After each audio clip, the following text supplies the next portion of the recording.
ఎందుకు కొన్ని పనులు వెంటనే జరగవు? అనగనగా ఒక అందమైన పల్లెటూరు.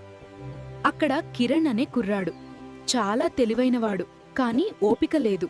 ఒకరోజు ఒక ముసలి బాటసారి వచ్చి కిరణ్కు ఒక నీలిరంగు విత్తనం ఇచ్చాడు. ఇది మర్రి చెట్టు. విత్తనం ఓపికతో పెంచితే చాలా మందికి నీడ ఇస్తుంది. కిరణ్ వెంటనే విత్తనం నాటాడు. అతను నీరు పోశాడు. ఒక గంట. మరో కొన్ని గంటలు ఏమీ జరగలేదు. విత్తనం పాడైపోయింది అని తవ్వబోయాడు.